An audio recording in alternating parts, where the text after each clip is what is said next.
I want to have this conversation with you about drills and standing in lines and passing back and forth.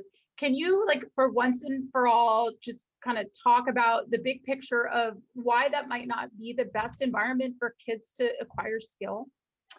So it's sometimes I think it's semantics, and people just use the word drill in coaching because it's a pretty ingrained thing.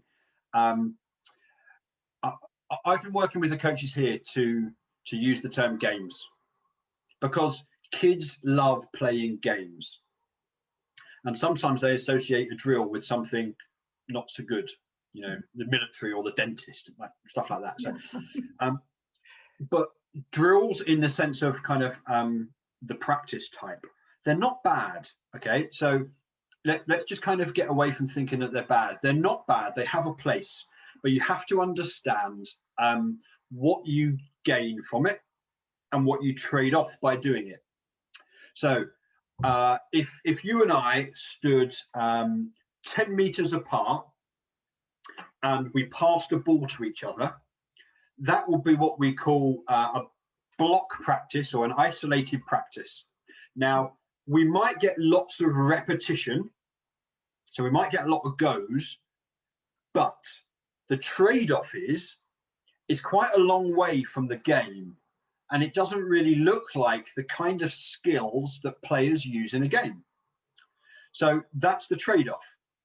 So I did a task. I watched Man United versus Everton in the FA Cup a couple of years ago, and I just tracked Paul Pogba, and who's a Man United player, and I looked at his first 10 touches of the ball to see what they were like, and every single one of them was different.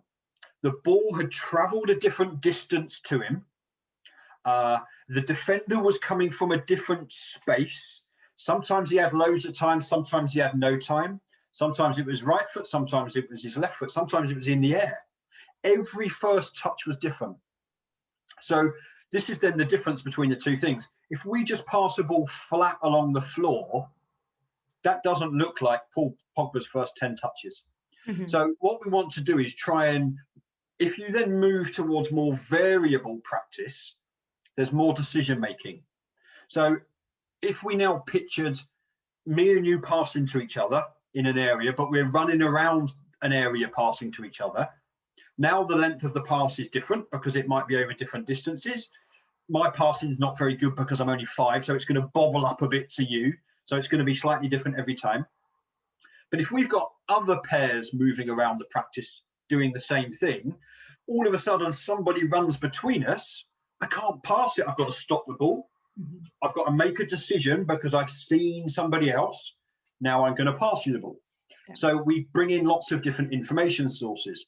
So as you then move up towards the game, so what we're doing is we're making them more complex as you move further up. Now, I don't think with little ones, we need to be stood opposite each other, just passing the ball with no one around.